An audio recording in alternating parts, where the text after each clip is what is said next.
Okay, welcome back. Today we're going to take a look at Chapter 5, Operating Systems of the Cisco IT Essentials 5.0. And this lesson is geared towards reviewing for the CompTIA A+ examination. So let's get started. So we have several objectives today. The first objective is explain the characteristics and basic functions of the modern operating system. Describe and compare types of operating systems to include purpose, limitations, and capabilities. Determine operating systems based on customer needs. Install an operating system. Navigate a GUI. And if you're not sure what a GUI is, we're going to talk about that in a few minutes. Explain the advantages of virtualization and install a virtual PC. Well, actually, we're not going to do that in this lesson, but we'll review it. Two more objectives: identify and apply common preventive maintenance techniques for operating systems. And this chapter also covers troubleshooting of operating systems. We're not going to cover this in the activity today. I would suggest that you read the materials for Chapter 5 in your lesson materials, and in addition there are 2 YouTube videos I've uploaded for common errors with operating systems, so you should take a look at those also.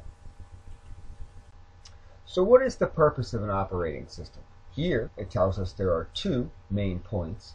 The operating system, or the OS, controls almost all functions on a computer. In this chapter, you will learn about the components, functions, and terminology related to the Windows 7, Windows Vista, and Windows XP operating systems.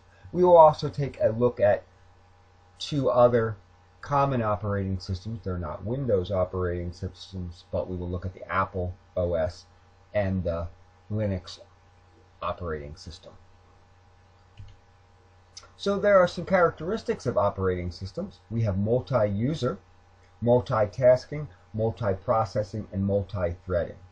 A multi-user operating system allows 2 or more users to have individual accounts that allow them to work with programs and peripheral devices at the same time. Keyword there is same time. In multitasking, the computer is capable of operating multiple applications at the same time. So you can have printing running in the background, you can have Excel, Word, all open at the same time. In the old days, you'd have to start your computer up for each application that you wanted to run and shut it down when you were done. With multitasking, we don't need to do that.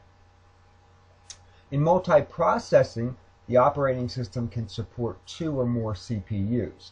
By adding 2 or more CPUs, we can allow the computer to do more function and higher processing task with that.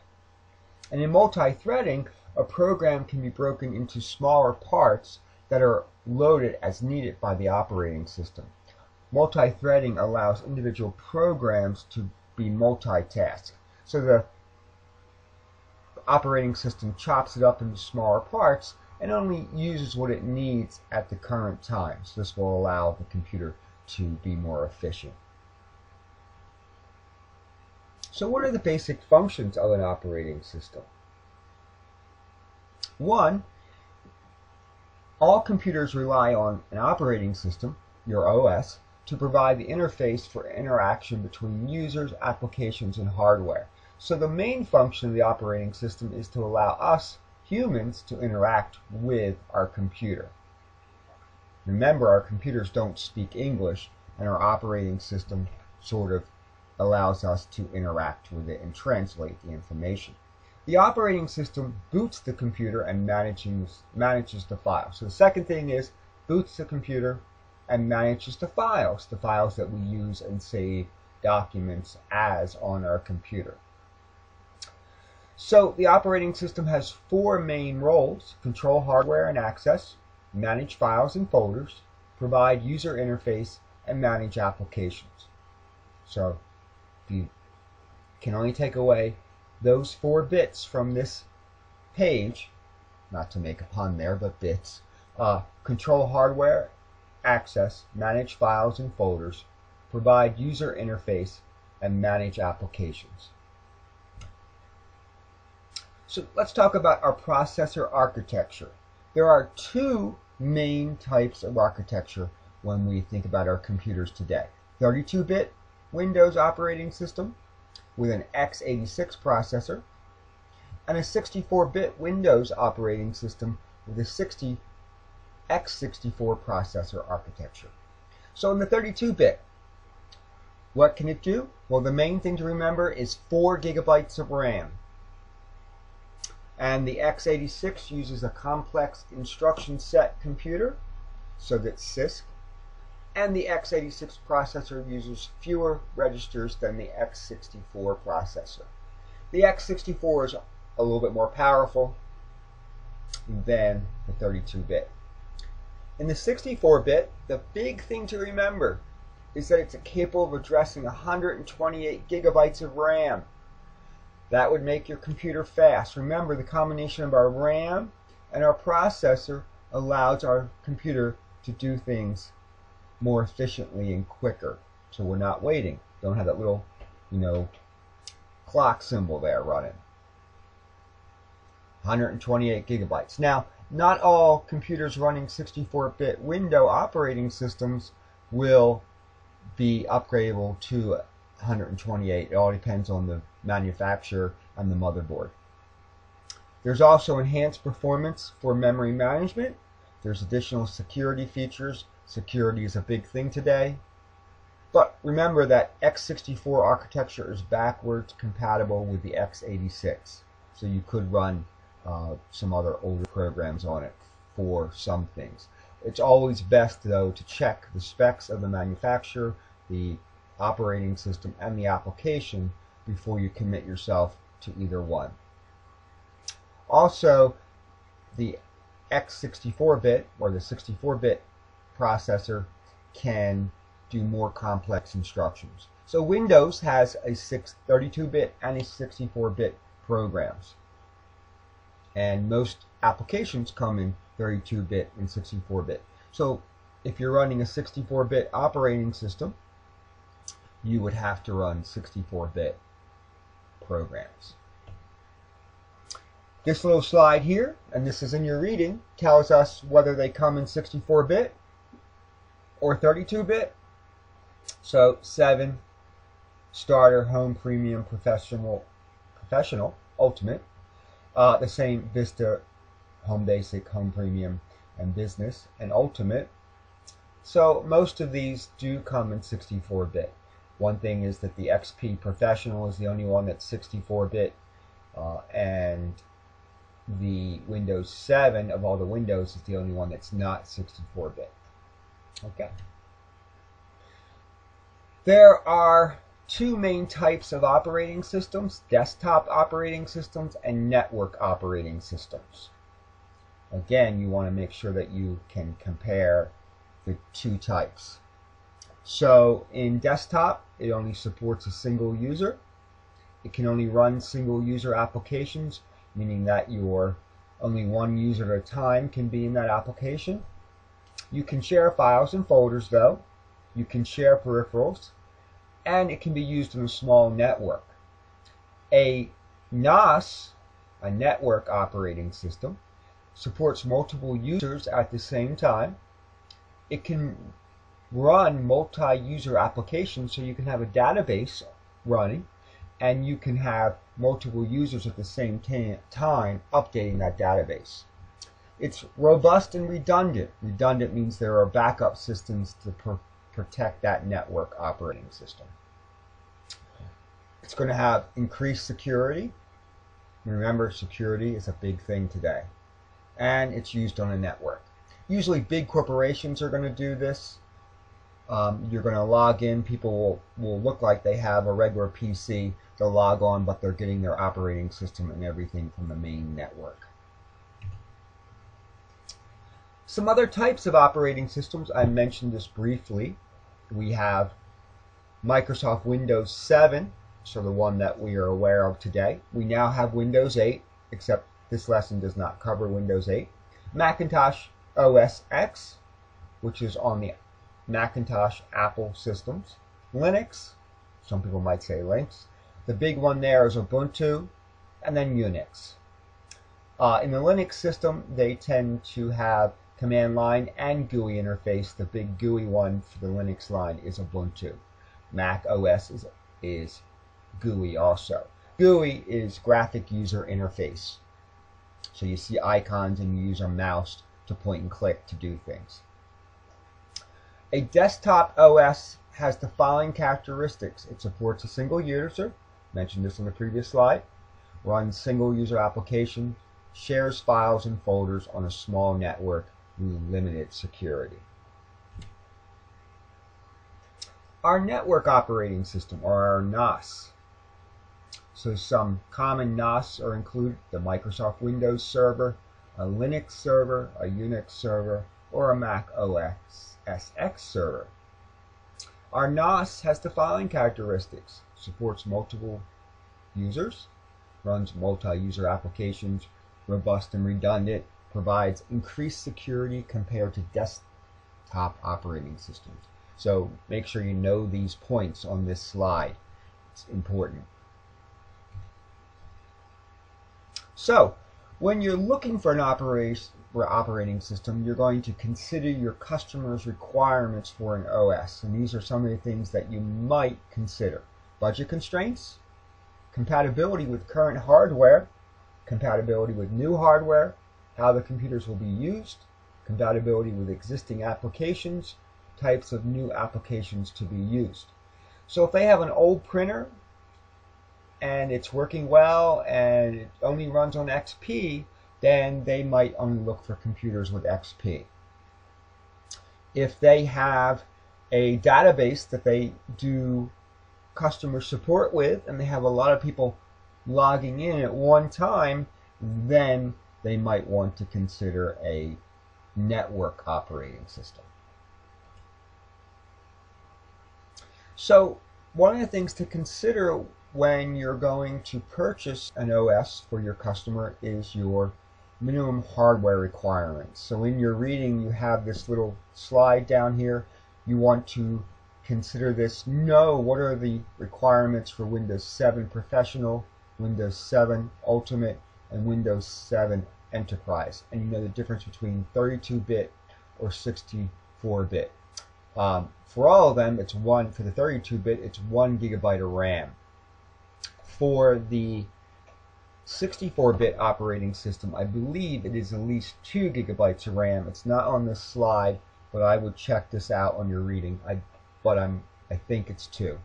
I have to check my notes. Also, some other things that you're going to need to consider. We mentioned RAM already.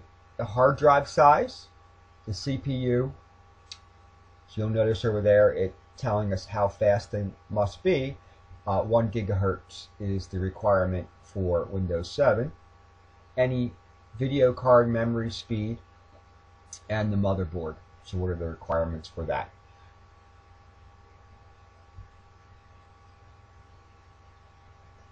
So our hardware capability.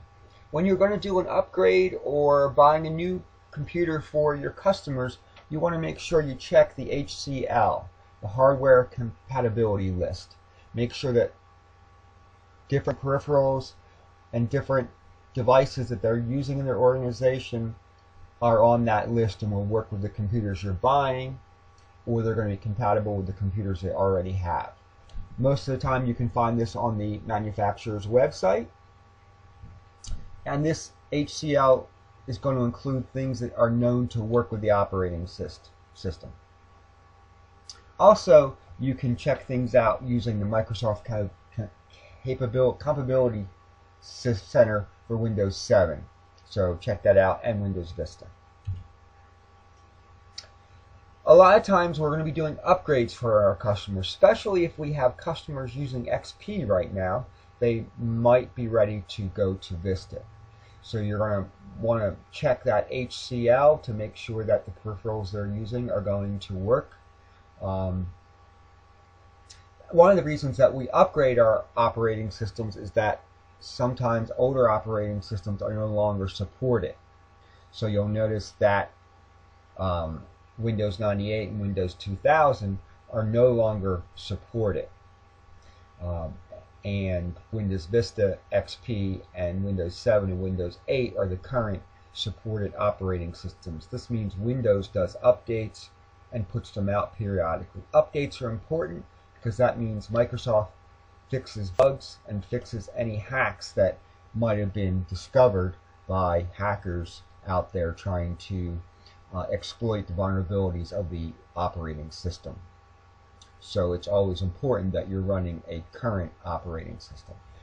If you have clients who can't afford to upgrade and they have machines that work fine for them, you might want to suggest they go to an open source system like Ubuntu because it's free. It looks like a lot like Windows, and it might fit your customers' needs. Also, when you are preparing to upgrade, you can see, can you upgrade from a particular software to the current one they want to do. Older ones like 98 and 2000 are not going to be able to upgrade to Windows 7. Some of the Windows XP can go to Windows Vista and 7. You're going to need to be careful. Sometimes if they're running home, you can't upgrade to a professional. Usually you have to upgrade to the current classification or the same classification. Data migration. So if you have a customer and they're going to go from Windows XP to Windows 7, you're going to need to migrate their data. So you might want to use a program to help you do this. You could transfer the files to an external hard drive. That might be one easy way to do it. But be aware that if you're doing a clean install of the Windows 7 and you're replacing the XP, all their files could get wiped out. A lot of times it's going to reformat the hard drive and prepare everything, especially if they were not using a current file system. Here's two on this slide: user state migration tool and Windows Easy Transfer are two big ones there to use. Also, Windows Easy Transfer replaces the Windows XP file and settings transfer wizard. So that would be in Windows 7. So installing an operating system.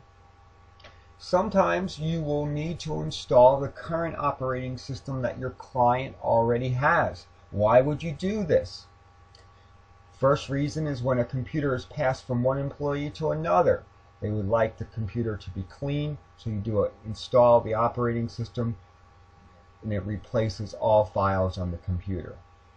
If the operating system becomes corrupted, could become corrupted because of virus or because of anti-spyware, etc., or something happened to the computer. Maybe the user deleted a file by accident, so you might need to reinstall the operating system, or there was a power outage and a problem occurred. Also, if the hard drive is replaced, you will need to put a new OS on the computer. Now, before doing a clean installation, remember, a clean installation is when you reformat the computer and you are not fixing or replacing the current operating system. You're going to want to back up all your data. Remember, that's always step one in working on computers. You're going to back up your data. You're going to explain to the customer that existing data will be erased. Make sure you're clear about that. And then confirm that all needed data has been successfully transferred. So if they did some of the process for you, they did it before you arrived, make sure it was done correctly. If you do it, when you're done transferring it, make sure that everything was transferred. So hard drive setup procedures. We will need to prepare the hard drive for installing the OS. There's a couple ways we could do this. We could install the OS over a network from a server. A lot of big corporations do it that way. Or you can install the OS from files stored on a CD or a DVD. Before you start the installation, you must partition and format the hard drive. And the hard drive will need to be divided, partitioned. So when we say it's partitioned, we mean it's logically divided. A file system must be created, so it could be FAT or it could be NTFS. And during the installation phase, most operating systems will automatically partition and format the hard drive for us. So if you're installing Windows 7, most of the time this will be done for us. So we're going to continue talking about hard drive formatting. So as I mentioned already, the first portion of the installation deals with formatting and partitioning the hard drive. The second step prepares the disk to accept the files. And then the next step, the file system provides directory structure that organizes the user's operating system, application configurations, and data files. And there are a couple examples of these. The NTFS, which is the new technology file system, and it supports partition sizes up to 16 exabytes. And the FAT32 file system supports partition size up to 2 tetrabytes. Used by Windows XP and earlier OS versions. Current one is that we're using NTFS. Remember, you can upgrade FAT32 to NTFS, but you cannot go backwards from NTFS to FAT32. So let's talk about installing the operating system. When a computer boots up the Windows installation CD, the Windows installation process starts, and you're going to have three options. Install now, and it will go ahead and install the Windows OS. There will be what to know before installing Windows. So if you're doing this on a regular basis, you wouldn't need to take a look there. And then repair your computer. If you have an operating system and one of the files has become corrupted, you could try this format and it will open up the system recovery options. Under the Install Now, we'll have three options. So when you click on that button, we're going to have three options. Upgrade, which will upgrade and keep your current settings and programs.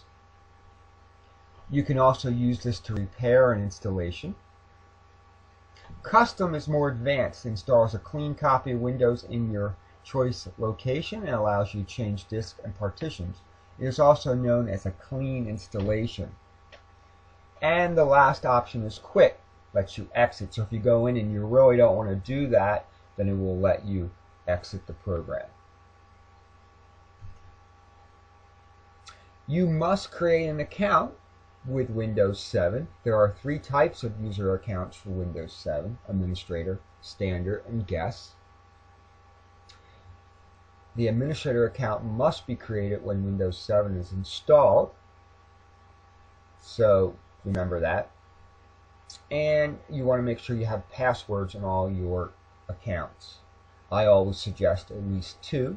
If there's only one person using the computer, you have an administrator account, and then you have a standard account. And that person should always use the standard account, and then the administrator password would be entered to do updates and changes to the computer.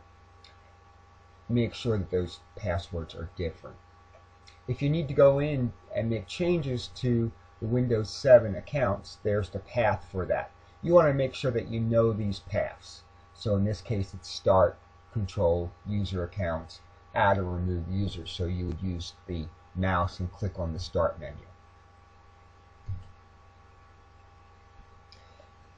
And then to complete the installation, the computer will reboot. It will prompt you to create an account. It will register Windows 7 and verify that you are using a legal copy of the OS. And the application enables you to download patches and service packs. It's really important not to install pirated software on our customers' computers. You want to use legal computer options. If your customers can't afford that, then you might want to go an open source route, or you might want to try getting some non-profit discount versions for your clients.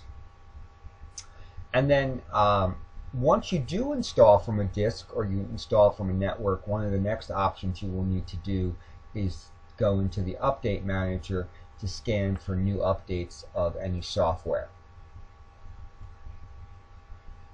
And then if you're going to do a custom, and this can be used for disk cloning. So disk cloning, a lot of corporations are going to do, and they will make a clone of an operating system, put it on a disk, and they can copy that to the computers that they're going to format. So here are the steps for that. You're going to create a master installation on one computer. You're going to run sysprep.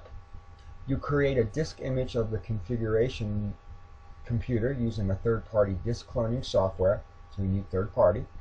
And you're going to copy that disk image onto a server.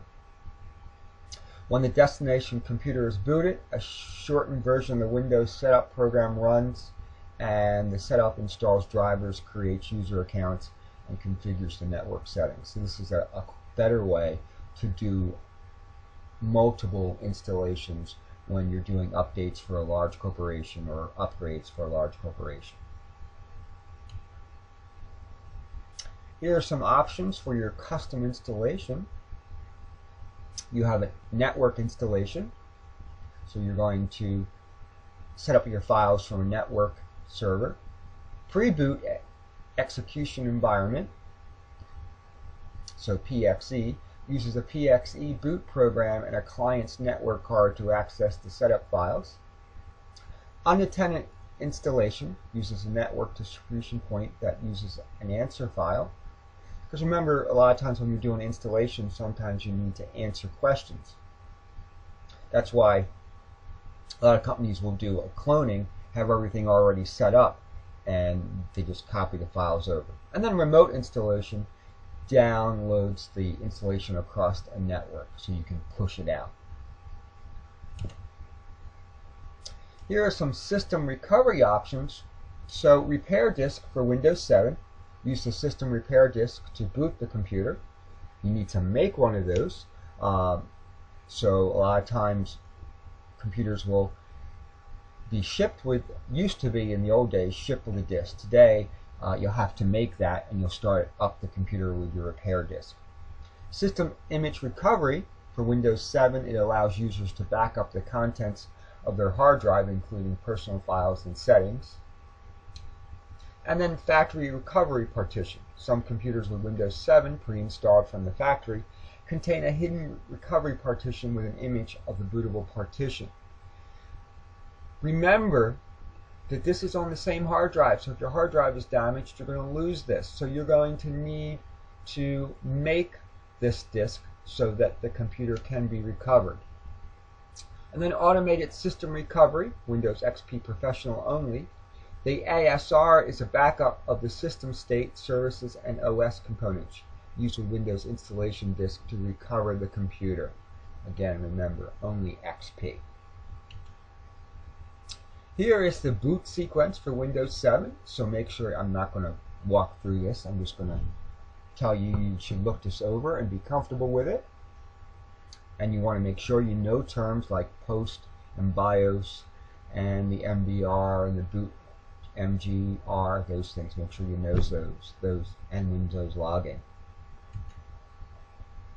Some different startup modes. So when you start your computer and you press the F8 key, you have some different options. Windows Advanced Startup Options, Safe Mode with networking support, Safe Mode with command prompt, Last Good Known configuration. These are sort of self-explanatory here. Usually we use these if we've had a problem with our computer. If you install a new driver, you install a new network card or a new video card, and the computer then is not working right, you can start in safe mode, and some of those drivers will not be configured. If you're having issues with your internet drivers, then if you do no networking, then you can see, is your network causing the problem. So make sure that you understand these. So we have some Windows files, the registry Windows files, and make sure that you are comfortable with these, that you know what the HKey class's root is. There's a brief description there. So root, user, user's machine, and config. So be comfortable with these terms and the explanation for each one.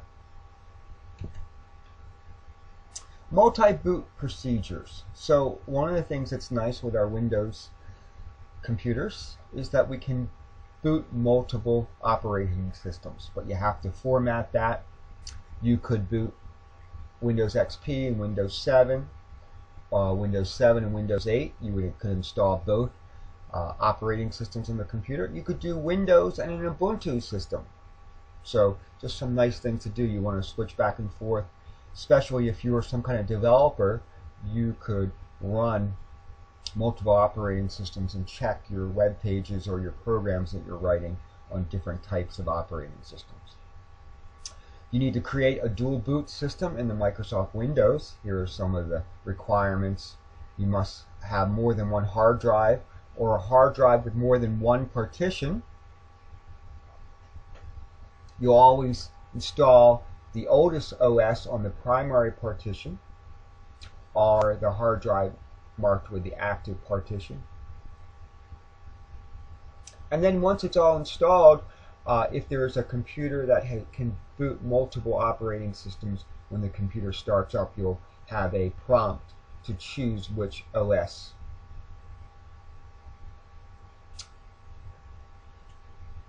Disk Manager utility. This allows us to manage our disk.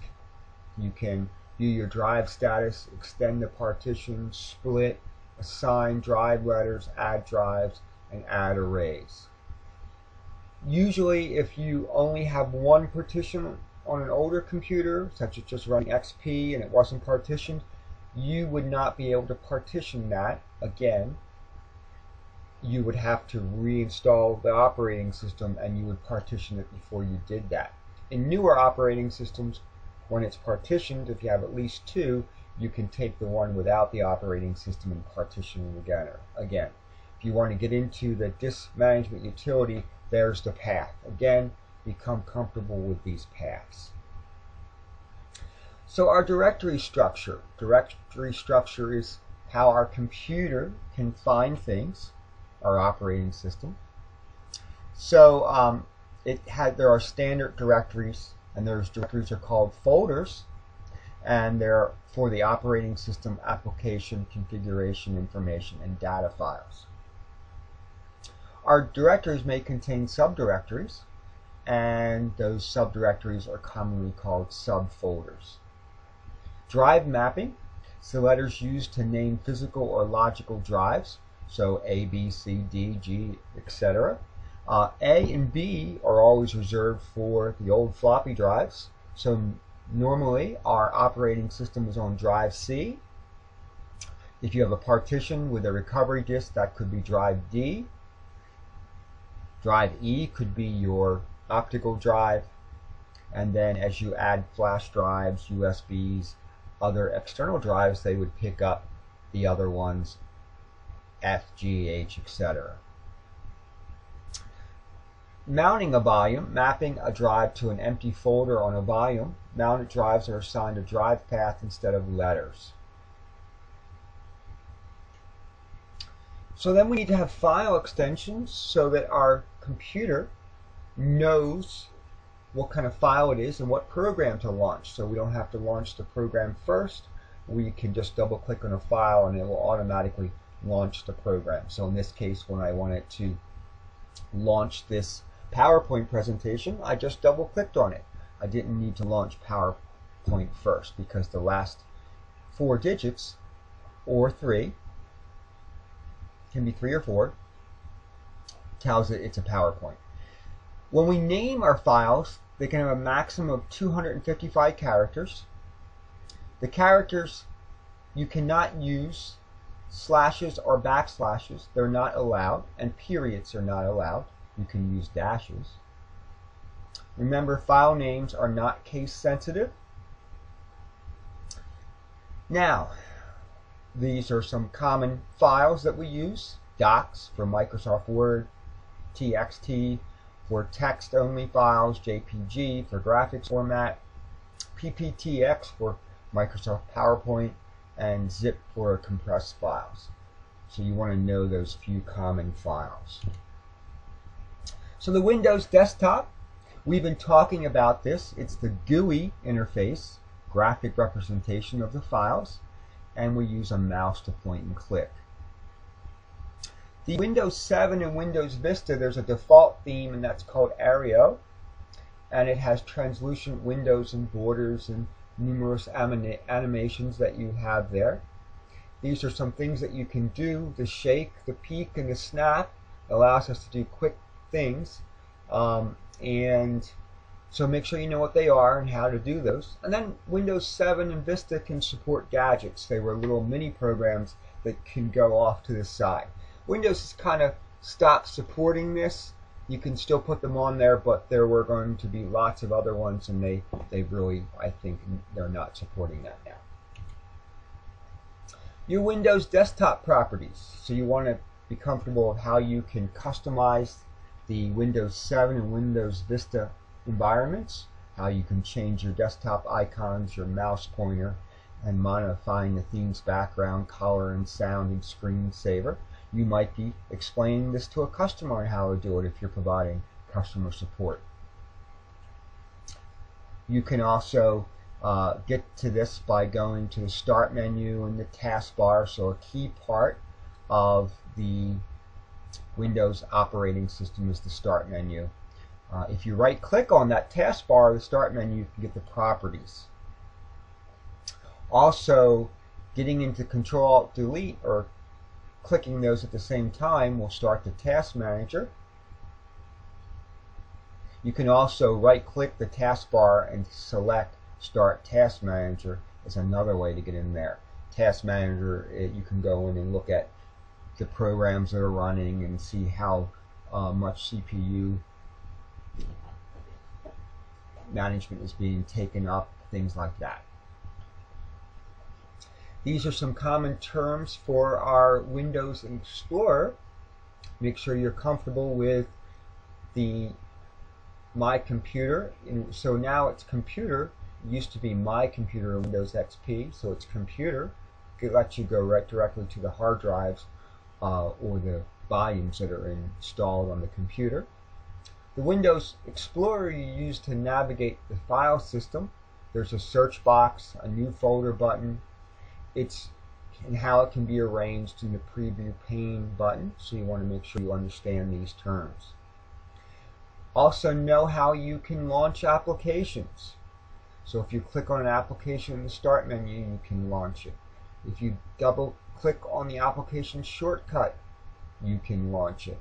If you double click the application, you can launch it, and you can also hit Run in the Windows program, or you can double click on a file and that will launch it too. It's associated file. Then we have this thing, Windows 7 Libraries, and it allows for easy organization of content and storage of devices on the network. It also allows for virtual folders for quick viewing of different files that might be in different locations. And there are 4 default libraries: documents, music, pictures, and videos with Windows 7.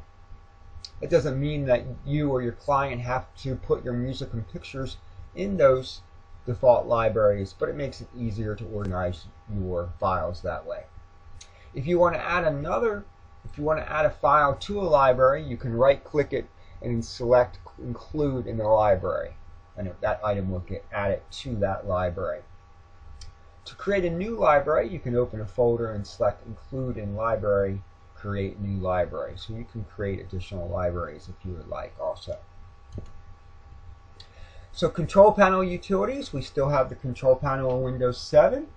There might be minor variations between Windows XP and Vista and Windows 7, but this is where we can go in and customize the settings for the user and for the computer as a whole. You want to make sure that you know how to customize these different settings listed on this page and how you would get into them.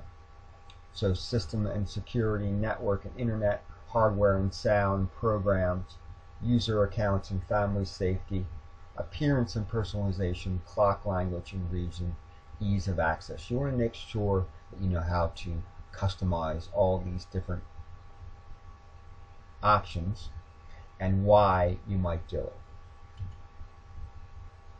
So user accounts, you would find under user account utility. This is where you can create a new user account, or you can change the password. A quick way to get to it is start control panel and select user accounts. Then there's a user account control, UAC, which monitors programs on a computer and warns users when an action might present a threat to the system. And then we have our internet options, which we can get to under the control panel. This is where you can set up your network, your wireless, or your wired network options.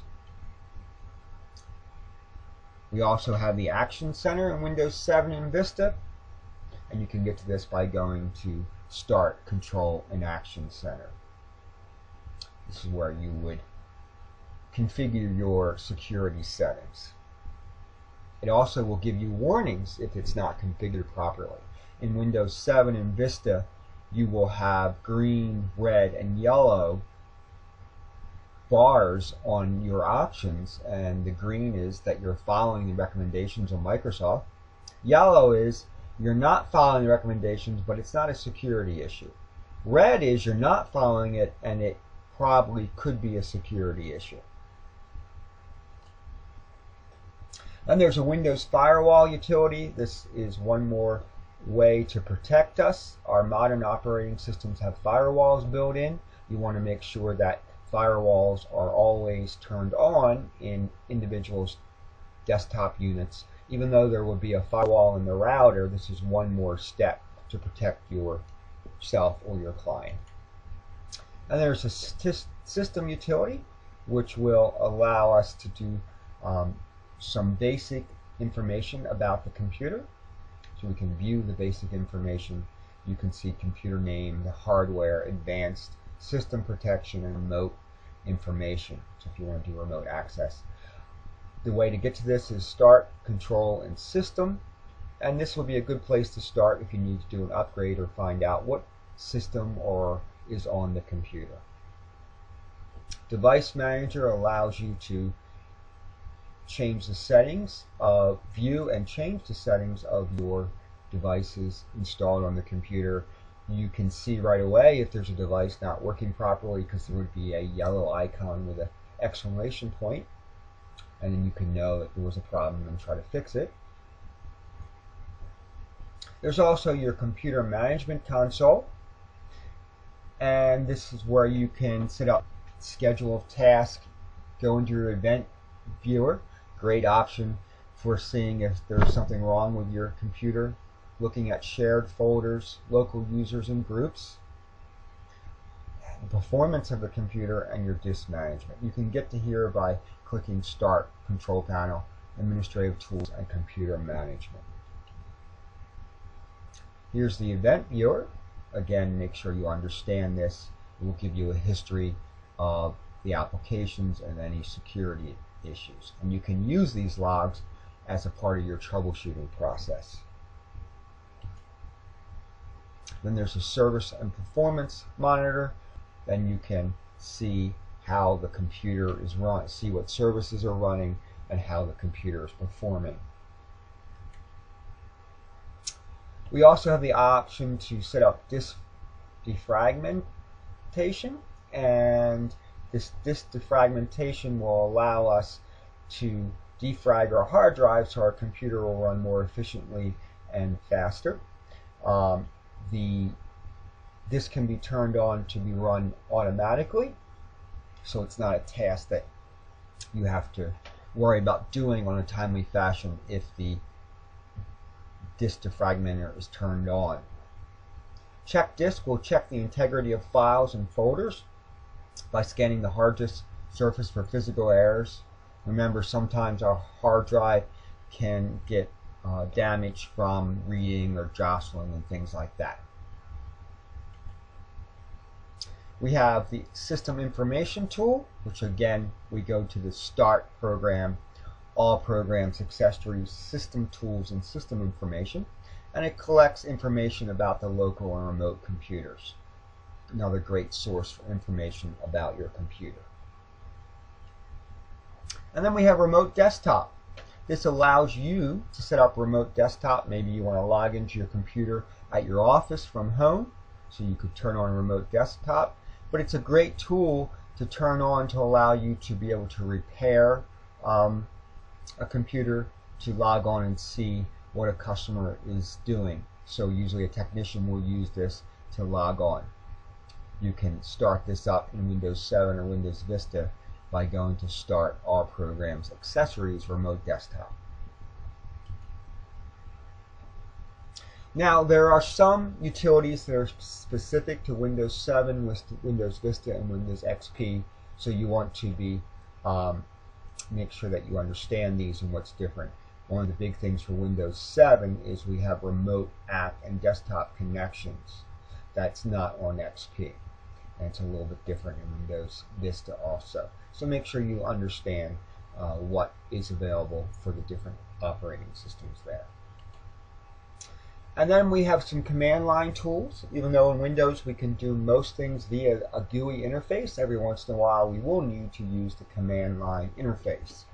And if you wanted to bring up the command line, you could hit Start and type command in the search box and then press enter. And you can run some of these different options and you'll get a command line interface to run this type of command. And it'll tell you what it actually does. So make sure that you understand this. Remember, this is one that has a scroll bar on the side, so make sure you read the ones beyond copy.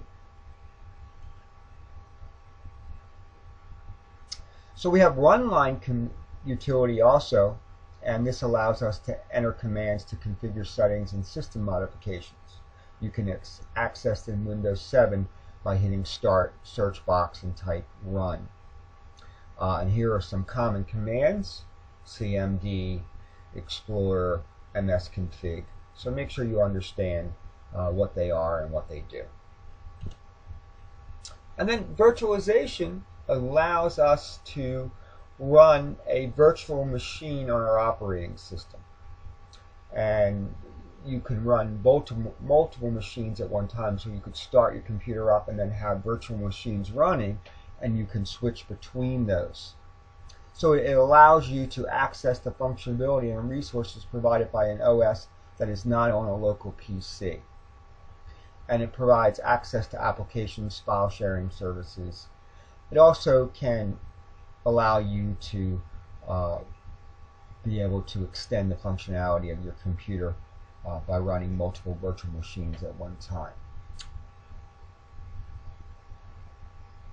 So you would have to install software that will allow you to run the virtual machine and the VMM, and this will allot physical system resources such as the CPU and RAM for each of the virtual machines. So Windows Virtual PC is the virtualization platform for Windows 7, and it allows you to partition system resources for Windows OS among the virtual machines. Here's an example. Again, this is in your reading. You want to take a look. It tells you how much processor you need, how much hard drive space, the memory, and the different operating systems that you could run, and then the guest operating systems.